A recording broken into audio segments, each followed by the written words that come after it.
Hello and welcome to frankly speaking. हमारे साथ आज जुड़ रहे हैं कांग्रेस से बस अभी ही इस्तीफा देकर हमारे सामने आ रहे हैं हार्दिक पटेल जी। हार्दिक पटेल जी, आपका फ्रैंकली स्पीकिंग पर स्वागत है। क्या पूछूं आपसे कि आपका जो स्टे था कांग्रेस पार्टी में, ये शॉर्ट एंड स्वीट था कि हॉट एंड सावर था? जब जब राजनीति में कोई फैसले होते हैं मैडम जी, तब एक बात बहुत तय होती है कि लोगों के हित के लिए, जनता की सेवा के लिए ये फैसला होना चाहिए, और उसी को देखते हुए ये फैसला लिया गया था। लेकिन जहाँ गए, जिस कांग्रेस पार्टी पर भरोसा किया, उनके नेताओं पर जो भरोसा किया, उससे एक बात तो तय हो गई थी कि ना ये जन सेवा करना चाहते हैं और ना कोई करता है उसको रोकने का काम करते हैं। जो जन सेवा करना चाहता है उसको रोक दो, हम नहीं करना चाहते तो हमारे साथ जुड़ जाओ।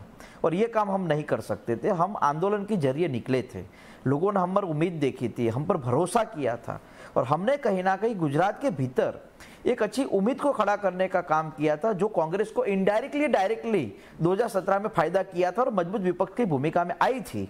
लेकिन आज कहाँ हुआ, ना आपको मीटिंग में बुलाते हैं, आपको वर्किंग प्रेसिडेंट बना दिया, लेकिन कोई काम आपका तय ना किया।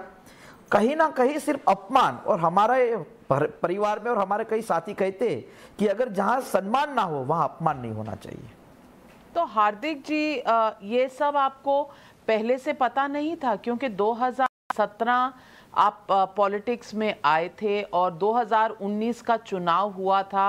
आप बहुत जगह साथ साथ घूमे थे, क्योंकि आपने फॉर्मली कांग्रेस पार्टी ज्वाइन कर ली थी। और हमेशा से लोग यही कहते हैं कि कांग्रेस पार्टी एक private limited company owned by एक गांधी परिवार है। तो आपको पहले ये पता नहीं था, या अंदर जाके कुछ ऐसा पता चला जो आप चौंक गए और इतना सरप्राइज हो गए? देखिए नविका जी, मैं 2019 में पार्टी ज्वाइन किया था।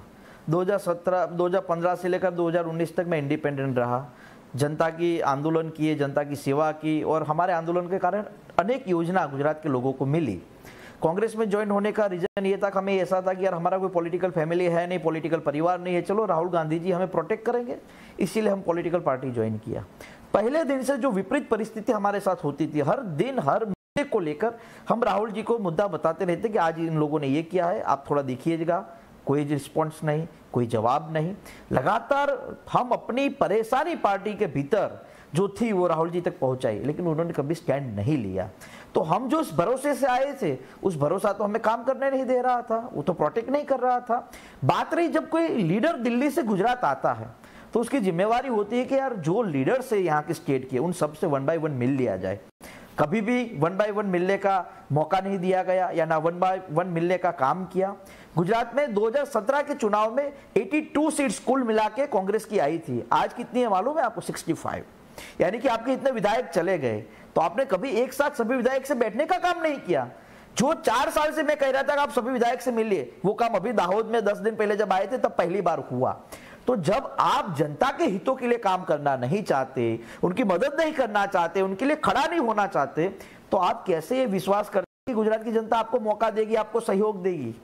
और मैंने लगातार उनको कहा कि आप गुजरात में ये व्यापारी राज्य है, व्यापारी स्टेट है, यहाँ हर एक व्यापार से जुड़ा हुआ लोग है, आप उद्योग को गाली क्यों दे रहे हैं लगातार?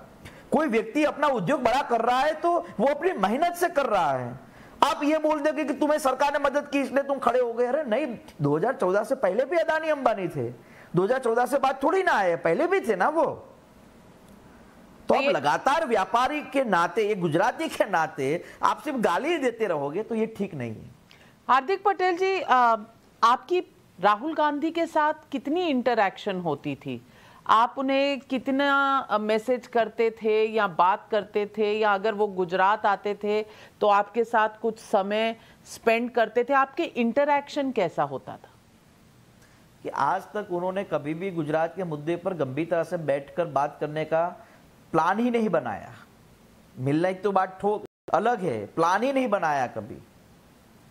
और हम तो मैसेज से उनसे बात करते रहते थे कि भी गुजरात में ये है वो है, आप थोड़ा ध्यान रखिएगा, फलाना ढिकना। रूबरू तो 1-2 बार ठीक ठाक बैठक हुई होगी, वो भी ठीक ठाक मैं यही बोल सकता हूँ। ये तो पूरा इंडिया ये सोचता है कि राहुल जी से हमारा बहुत अच्छा था, हमारी बात सुनते थे, हम राहुल जी की टीम में। ये सब दिखावा करने की बात है, बहुत दिल से बोल रहा हूं। तो कभी ठीक से बात नहीं हुई होती कि आप सबसे बातचीत कर रहे, सबसे राय ले रहे, आप सबसे बातचीत कर रहे, सबसे राय ले रहे, अगर ऐसा होता तो आज इतने सारे लोग पार्टी छोड़ के नहीं गए होते। कई एमएलए, कई एमपी है जिसके वेटिंग आपके वहां अपॉइंटमेंट पड़ी है, 2-2, 3-3, 4-4 महीने हो गए, आप किसी से मिलते नहीं है। आप पर भरोसा क्यों लोग करें?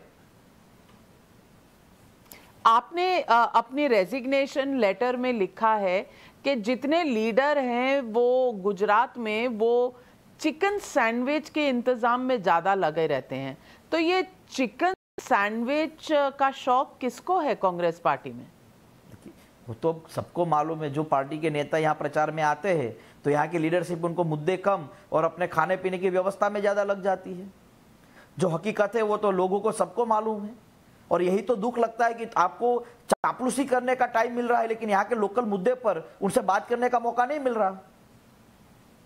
नहीं तो चिकन सैंडविच का शौक किसको है, ये तो खुलकर बताइए। देखिए सबको मालूम है, अब उसमें बताने की क्या बात है नविका जी। नहीं, आपने नाम नहीं लिखा तो मैं पूछ रही हूँ। नेता कौन है? दिल्ली से कौन आता है नेता? दिल्ली से बहुत सारे आते होंगे।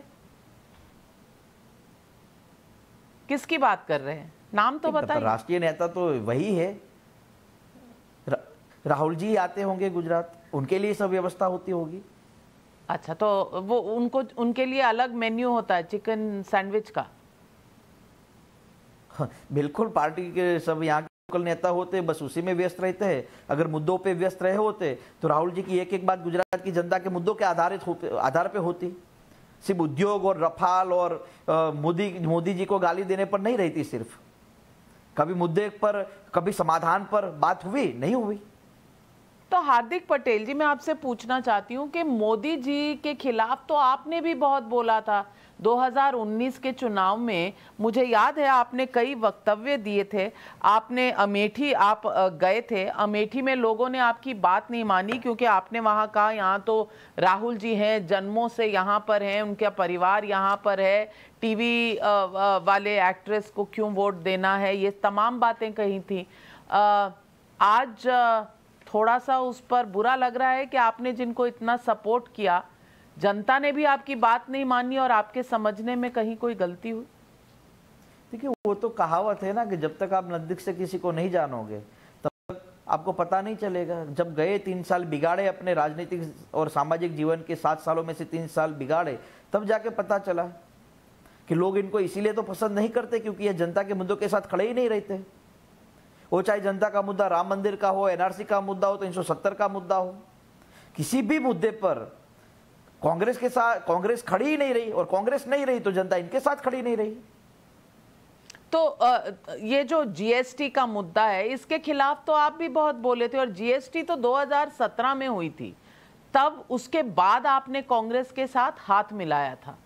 तो मैं पूछना चाहती हूँ, तब आपको नहीं पता था कि जीएसटी में प्रॉब्लम होगी या गुजरात व्यापारियों का राज्य है?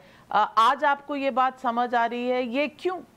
देखिए 2017 में जब जीएसटी लागू हुआ तो स्वाभाविक है कि कुछ व्यापारियों ने भी उस पर प्रोटेस्ट किया था, लेकिन बाद में उन्हीं व्यापारियों को जब समझ आया, जब हम लोगों को समझ आया कि व्यापारी तो भाजपा के साथ ही रहना चाहते हैं क्योंकि उनके लिए जीएसटी इंपॉर्टेंट होगा, उनके लिए जीएसटी कानून जो है, जीएसटी का जो दायरा रखा गया है वो उनके फायदे के लिए होगा।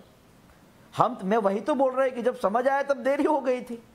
हम जिसके लिए काम कर रहे थे, जिसके लिए बोल रहे थे, जिसकी मदद कर रहे थे, वो लोग तो जनता के मुद्दों के साथ खड़े ही रहना नहीं चाहते, और ये सारे मुद्दे जनता के खिलाफ के मुद्दे हैं।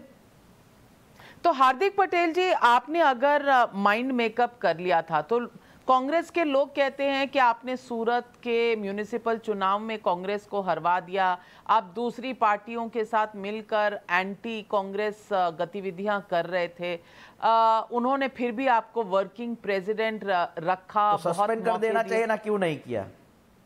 तो उन्होंने कहा, वो सोचते हैं कि आपको बहुत जल्दीबाजी थी तो कर देना चाहिए। मैं सही हूं तो मैंने कैसे इस्तीफा दे दिया? आपको बहुत जल्दी थी, आप सीएम फेस बनना चाहते थे, और बल्कि रघु शर्मा जी कांग्रेस के जो इंचार्ज हैं वो तो कहते हैं कि आप जो है वहां पर नरेश पटेल ज्वाइन करना चाहते हैं, तो उस डर से, इनसिक्योरिटी से आप भाग खड़े हुए? आज नरेश पटेल जी उनसे मिले भी नहीं, 5 मिनट ही मिले हैं। नरेश पटेल का तो मामला अलग है। तो कहने की बात है, रघु शर्मा जी को अभी नए नए आए हैं गुजरात में, उनको बहुत समझना पड़ेगा कि 17 के चुनाव में इसी आंदोलन के कारण आप 80 तक पहुंचे थे, और आज जो मन मर्जी भाषा का उपयोग कर रहे हैं आप उसी गुजरात में। मैं वही तो बोल रहा कि हर एक व्यक्ति जो कांग्रेस के भीतर रहा है वो गुजरातियों को नफरत करता है। तो और 28 साल का नौजवान हूं, मैं तो चुनाव भी नहीं लड़ सकता था, अभी अभी सुप्रीम कोर्ट ने मुझे राहत दी है। तो आपसे क्या भय था, डर था? आपको आप जैसा टैलेंट ढूंढ कर लाई थी कांग्रेस पार्टी, और आप 3 दोस्त थे, हार्दिक पटेल, अल्पेश और जिग्नेश मेवानी। अब एक रह गया है, 2 चले गए। तो ये कांग्रेस की क्या खासियत थी कि 2 दोस्त छोड़कर चले गए, एक रह गया? कांग्रेस पार्टी अच्छे और सच्चे और मजबूत लोगों को रखना ही नहीं चाहती। जो उनकी चापलूसी करते रहे, जो इनके इर्द गिर्द घूमते रहे, जो कमजोर है उन्हीं को रखना चाहती है। और ऐसे समय में हम ये चापलूसी नहीं कर सकते थे, बहुत दिल की बात है। हमने जितना हो सका पार्टी को मदद करने का प्रयास किया, लेकिन ये लोग नहीं चाहते थे कि ज़्यादा ये लोग पार्टी के भीतर काम करें। और हमने हमारा 100% दिया है पार्टी को जब तक थे तब तक, लेकिन ये चाहते ही नहीं है कि हम लोग सेवा में आगे बढ़े। और आने वाले दिनों में ये सिर्फ हार्दिक ने थोड़ी छोड़ी, कई लोग पार्टी छोड़ रहे हैं। क्यों छोड़ रहे हैं उसकी चिंता और चिंतन तो कांग्रेस को करना है, अब मुझे थोड़ी ना करना है। हार्दिक पटेल जी, 10 तारीख को एक रैली हुई थी और राहुल गांधी जी थे वहां गुजरात की उस रैली में, आप भी थे स्टेज पर। कोई बातचीत हुई? कोई बातचीत नहीं हुई। अगर बातचीत होती तो आज ये नतीजा नहीं होता। जो आदमी दिल्ली से गुजरात आते हैं और उनको 5 मिनट का समय भी नहीं है पार्टी के नेताओं से बातचीत करने का, तो जनता की बात को छोड़ दीजिए फिर। और ये वही नेता है, नविका जी आपको क्या बता, अब नहीं बोलना चाहिए नेशनल चैनल पे। मेरे पापा की डेथ हो गई थी, मैं वर्किंग प्रेसिडेंट था, एक भी कांग्रेस का नेता, स्टेट लीडरशिप का एक भी नेता मेरे घर पर सांत्वना देने के लिए नहीं आया था। ये क्या जनता की सांत्वना की बात करेंगे, जनता का दुख कैसे समझेंगे? जो मेरे दुख में, अपने पार्टी के वर्किंग प्रेसिडेंट के पिता की डेथ के बाद उसके दुख में सहभागी नहीं बने, वो जनता के दुख में क्या सहभागी बनेंगे? आप पहले कहते थे कि बीजेपी जो है नफरत की राजनीति करती है, आज आपका व्यू वही है या आपकी सोच बदली है? देखिए, 2 चीजें, जब मैं पार्टी में था और पार्टी के नजरिए से मुझे जो दिखाया जा रहा था, तो वो बात मैं उस टाइम कही होगी। लेकिन आज मुझे एक बात बहुत ही स्पष्ट रूप से माना दिखता है और समझता भी हूं। जैसे ज्ञान व्यापी का मुद्दा हो तो उसके अंदर शिवलिंग निकली, तो कांग्रेस क्यों अपना स्टैंड क्लियर नहीं कर रही? अगर हम कांग्रेस के लोग ये बोलना शुरू कर देंगे ये तो नफरत की राजनीति है, नहीं, जो सही है उसको सही तो बोलना पड़ेगा ना। और इसीलिए तो मैंने कहा कि मैंने अपने जीवन के 3 साल मैंने बिगाड़े और मुझे अफसोस है कि मैं सही को सही नहीं समझ पाया। तो पिछले चुनाव में राहुल गांधी बहुत सारे मंदिरों में गए और उन्होंने उस चुनाव के दौरान ये भी कहा कि वो एक दत्तात्रेय हैं और जनेऊधारी हिंदू हैं। आपको लगता है कि हिंदू होने के बावजूद वो ज्ञानवापी का रहस्य या ज्ञानवापी का सच समझ नहीं पा रहे? समझना ही नहीं चाहते ना। नहीं तो हिंदू फिर पहले मंदिर क्यों गए थे जब समझना नहीं चाहते? तो चुनाव के लिए। तो मैं वही तो बोल रहा हूं ना, इसीलिए तो दुख लगता है आज।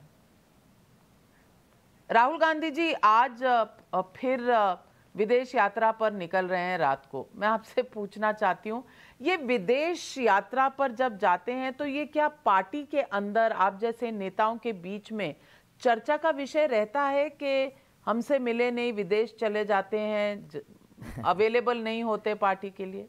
चर्चा होती है या होती थी? जब स्थिति पार्टी की खराब हो, जब पार्टी संघर्ष के समय में हो या देश में ऐसी कोई विपरीत परिस्थिति हो, ऐसे समय में नेताओं को यहाँ रहना चाहिए। और देखिए, कभी होता है कि भाई जैसे कि बीच में एक वीडियो आ गया था, तो नो डाउट वो अपनी पर्सनल लाइफ है, ये नेपाल का जो वीडियो है, लेकिन कहने के बाद आप पार्टी के लीडर, आप बड़ी पोजीशन पे, ऐसी जब स्थिति होती है तो आपको ध्यान रखना चाहिए। नहीं तो पार्टी के बीच में जो नेता हैं उनमें ये चर्चा रहती थी कि नहीं जब आप कांग्रेस में थे? बहुत सारे नेता चर्चाएं करते हैं। देखिए, बहुत सारे लोग दुखी है, बहुत सारे लोग परेशान हैं, लेकिन अपनी अपनी स्थिति और अपने अपने अनुकूलता से सब चलते रहते। हिमंता बिस्वा शर्मा एक बड़े लीडर थे कांग्रेस पार्टी के आसाम में। उन्होंने जब पार्टी छोड़ी थी तो ये कहा था कि राहुल गांधी के पास पिद्दी के लिए ज़्यादा समय था, उसको बिस्किट खिलाने में इतने मसरूफ थे कि बहुत बात नहीं की। तो क्या आप कहेंगे कि कांग्रेस पार्टी अब पिद्दी और चिकन सैंडविच की पार्टी हो गई? दिख तो यही रहा है कि वो लोग किसी जनता से जुड़े हुए मुद्दे को लेकर अपना स्टैंड क्लियर करना नहीं चाहते, देश में जनता के मुद्दों के साथ खड़ा रहना नहीं चाहते। सिर्फ ट्विटर और फेसबुक पर लिख लिख कर पार्टी नहीं चल सकती ना। तो हार्दिक जी, आपकी अनुमान से, और आप यंग इंडिया के मेंबर हैं, आपके अनुमान से आपको पार्टी में और पार्टी की लीडरशिप में क्या कमियां नजर आई, क्या त्रुटियां नजर आई जिसकी वजह से आपको पार्टी छोड़नी पड़ी? देखिए, पार्टी के नेताओं से मिलना नहीं है, दोनों के बीच में बड़ी गैप रखनी है, समय पर बातचीत होनी चाहिए, मुद्दों की बातचीत होनी चाहिए, लोकल सही कौन है गलत कौन है उस पर आपका स्टैंड क्लियर होना चाहिए। एक भी मुद्दे पर वो अपना स्टैंड क्लियर नहीं करते। इस देश के भीतर कौन सी राजनीति अभी हावी बनी है, उस राजनीति पर आप काम करना चाहते हैं या नहीं करना चाहते, या वही पुरानी स्थिति को समझना चाहते हैं। तो इन सारे मुद्दों पर मैं मानता हूं कि कांग्रेस पार्टी के नेताओं को क्लियरिटी करनी चाहिए, तब जाके लोगों को भी पता चले कि आपके साथ खड़ा रहना है या नहीं रहना। आज सुनील जाखड़ जी ने भी पार्टी छोड़ दी। पार्टी की प्रेसिडेंट तो सोनिया गांधी जी हैं। अगर आपको बात करनी हो तो क्या सोनिया गांधी जी से नहीं करनी चाहिए, क्योंकि राहुल गांधी तो पार्टी प्रेसिडेंट है ही नहीं? मैं तो 3 साल में एक बार मिला हूँ मैडम जी से, जब पार्टी ज्वाइन की थी, उसके बाद तो हम मिले नहीं हैं। समय बहुत मांगा, व्यस्त चलते हैं ना सब लोग। समय मांगा था? हाँ बिल्कुल बिल्कुल मांगा, बिल्कुल। सोनिया जी से भी कितनी बार मांगा? 2-3 बार मांगे होंगे समय। और राहुल जी से? राहुल जी से तो कई बार बोले। राहुल जी व्यस्त बहुत रहते हैं ना आजकल। क्यों व्यस्त रहते हैं? क्योंकि चुनाव गुजरात में है। एक ही मंच पे जब खड़े, एक ही मंच पे बैठे, तब भी 5 मिनट बात करने का टाइम नहीं है, तो स्वाभाविक है व्यस्त ही होंगे। तो उनसे जो बात है या मैसेजिंग है, डायरेक्ट आप मैसेज अगर करते हैं तो कोई जवाब आता है? आते हैं कभी कभी, जब उनका मन हो तो जवाब देते हैं। पर इश्यूज रिजॉल्व नहीं होते? कुछ नहीं, नथिंग। हार्दिक पटेल जी, कुछ लोगों का कहना है कि आप शायद डर गए हैं और अब लड़ने की क्षमता नहीं है, क्योंकि कांग्रेस पार्टी 4 राज्यों में बुरी हार का सामना करके आई है, 5 राज्यों में बल्कि। क्या ये कारण है कि आप इस वक्त कांग्रेस छोड़कर किसी विनिंग साइड में या बीजेपी की साइड में जाना चाहते हैं? देखिए, जनहित की सेवा में जो कोई व्यस्त रहता है उसको डर का साम्राज्य देखना नहीं पड़ता। हम तो जनता के बीच रहते हैं, डर हमें क्यों हो। और जनता का प्यार हमारे साथ है, इसीलिए तो हम इतनी ईमानदारी से, इतनी ताकत से, इतनी आक्रामकता से काम कर रहे हैं। और मुझे भरोसा है कि आने वाले दिनों में उसी आक्रामकता से काम करेंगे। सवाल आरोप तो बहुत सारे लोग लगाते रहेंगे, परिस्थितियाँ कैसी होती है वो तो जब वो मैदान में खुद आएंगे तब पता चलेगा। मैं पूछना ये भी चाहती हूँ कि आपने बीजेपी को कई चीज़ों पर आपने क्रिटिसाइज किया, चाहे इशू हो पुलवामा का, चाहे इशू हो इस बात का कि एम्प्लॉयमेंट और इन्फ्लेशन को लेकर जनता में कहीं ना कहीं प्रॉब्लम्स हैं, चाहे इस बात का इशू हो कि बीजेपी डिवाइड कर रही है कंट्री को कश्मीर से कन्याकुमारी तक। आज आपको लगता है कि जो बातें आपने कही थी वो गलत थी? देखिए, कई मुद्दे पर शायद हम गलत हो सकते हैं और कुछ मुद्दे पर शायद हम सही भी हो सकते हैं। जब हम पार्टी में थे तो स्वाभाविक है कि पार्टी के भीतर रहकर जो भी सत्ता की बात होती है, जो भी सत्ता का मुद्दा होता है, जो भी सत्ता की योजनाएं होती है या भी सत्ता का कोई भी स्टेप होता है, उस पर सही गलत का फैसला करके हमें काम करना पड़ता है। शायद कुछ मुद्दे पर हम सही भी हो सकते हैं, शायद कुछ मुद्दे पर हम गलत भी हो सकते हैं, लेकिन एक बात तो सही है कि सरकार की ओर से लिए गए हर एक स्टेप को जनता ने स्वीकारा है, तो शायद आप हमें गलत भी इस मामले में ठहरा सकते हैं। हार्दिक पटेल जी, कुछ दिनों पहले इस तरह की चर्चा थी कि आपने एक लंबी मीटिंग करी है गृह मंत्री अमित शाह जी के साथ। क्या ये सही है और क्या आपका अगला कदम बस बीजेपी के अंदर पड़ने वाला है? देखिए, वो तो मुझे आइडिया नहीं है, आपको आपके सूत्र के हवाले से ये खबर होगी, लेकिन अभी तक तो ऐसा कुछ किया नहीं। लेकिन जिस दिन ऐसा कुछ करेंगे तो आपको कह के जरूर जाएंगे। नहीं, कह के जाएंगे आप? सिंपल सवाल है, आप अमित शाह जी से मिले थे, हाँ या ना? नहीं, मैं सिंपल ही जवाब दे रहा हूँ ना नायिका जी, कि अभी ऐसी कोई मीटिंग हुई नहीं है, ऐसा कोई फैसला नहीं लिया गया, लेकिन जब करेंगे, ऐसी कोई मीटिंग करेंगे तो आपको कहीं के जरूर जाएंगे, सभी मीडिया से, मतलब आपको, मतलब मीडिया से। मैं हार्दिक पटेल जी पूछना चाहती हूँ कि बीजेपी ने आप पर आरोप भी लगाया था जब 2017 में एक सेक्स टेप एपिसोड हुआ था, और उस वक्त ये मुद्दे भी उठाए गए थे कि आपने शायद सरदार पटेल को बदनाम किया है। उस पूरे वाक्य के बारे में आज आप क्या कहना चाहेंगे? सरदार पटेल को बदनाम किया तो कभी बोले नहीं हम इस मामले में तो, पर ये मेरा व्यक्तिगत सीडी का मामला है, मेरा व्यक्तिगत मामला है, मेरा व्यक्तिगत जीवन है। उसमें मेरा मानना ये है कि इसमें कोई लंबी यंग हुआ है, मैं यंग, मेरी गर्लफ्रेंड हो सकती है, मेरी बीवी हो सकती है, किसी के बेड में झांकने का अधिकार तो किसी को है नहीं ना। ये आपने सही कहा, and you are a young man, 28 year old. आगे आपने क्या सोचा है? आगे सोचा यही है कि गुजरात के भीतर एक ऐसी राजनीति की जाए जिस राजनीति में जन सेवा ज्यादा हो, जनता के मुद्दों का समाधान हो, जनता के लिए काम करे, जनता की मदद करे, जनता जिस वेव पर चलना चाहती है इस वेव पर हम भी चले, और मुझे भरोसा है कि वो फैसला बहुत जल्द लिया जाएगा।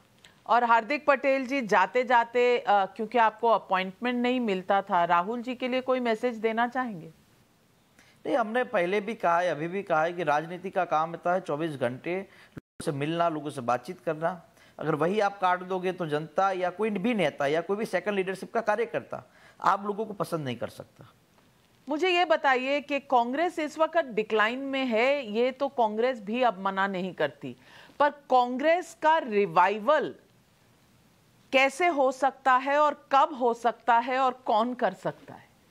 अब तो वो मैं जवाब कैसे दे पाऊंगा, ये खुद मैं पार्टी छोड़ चुका हूँ। जो होप मुझे दिख रही थी वो होप ही नहीं थी, तो मैं उस मामले में क्या आपसे बात भी नहीं कर सकता। मुझे था कि या कुछ हो सकता है, कुछ काम कर सकता, वो होप ही नहीं है अब। प्रियंका गांधी वाड्रा जी से आप मिली? बहुत नेता या दुनिया भी अगर देखती है, देश के लोग देखते हैं तो कंपेयर करते हैं कि राहुल गांधी बेहतर हैं या प्रियंका गांधी वाड्रा बेटर हैं फ्यूचर लीडरशिप के लिए। आपका अपना क्या आकलन है? देखिए, फ्यूचर लीडरशिप कांग्रेस की मैं ये मान सकता हूँ कि प्रियंका को आगे करना चाहिए। राहुल गांधी जी में वो कंसंट्रेशन या वो 24/7 नेता बनने मिलेंगे नहीं, बातचीत नहीं करेंगे। इवन प्रियंका जी चलो लोगों से बातचीत तो करती थी, मैसेज के जवाब तो तुरंत देती थी। हार्दिक जी, आप जो इतने सारे नेता छोड़कर गए हैं, आप समझते हैं कि कहीं ना कहीं कोई कंपटीशन था कि ये नेता अच्छा करेंगे तो राहुल गांधी के लिए कंपटीशन हो जाएगा पार्टी के अंदर? ऐसा कभी आपको लगा? देखिए, मुझे तो ऐसा कभी दिखा नहीं है, लेकिन और नेताओं के बीच क्या हो सकता है क्या नहीं, कुछ लोग ऐसे बातचीत करते रहते होते हैं कि सिंधिया जी और राहुल जी के बारे में कंपेयर होती रहती थी, लेकिन मुझे आइडिया नहीं है, मैंने कभी ऐसा दिखा नहीं है। तो अब गुजरात में बीजेपी वर्सेस आम आदमी पार्टी या कांग्रेस, क्या होगा? देखिए, जिस तरह से कांग्रेस ने जनता के साथ धोखा किया है विपक्ष में रह के, उससे तो मुझे लगता नहीं है कि जनता कांग्रेस को विपक्ष की भूमिका में भी देखना चाहे, लेकिन समय आने पर पता चलेगा क्या होना है क्या नहीं, और जनता तय करेगी किसको साथ रखना है किसको नहीं, किसके साथ रहना है किसके साथ नहीं। नहीं, वो तो जनता तय जरूर करेगी, लेकिन कांग्रेस का क्या होगा गुजरात के आने वाले चुनाव में? आपकी भविष्यवाणी क्या है? देखिए, मैं भविष्यवाणी नहीं करता, उस समय आने पर हम जरूर बताएंगे। हार्दिक जी, हमसे बात करने के लिए और बहुत फ्रैंकली बात करने के लिए आपका बहुत बहुत धन्यवाद, शुभकामनाएं, और इंतज़ार करेंगे आप बीजेपी कब ज्वाइन करेंगे। Thank you very much.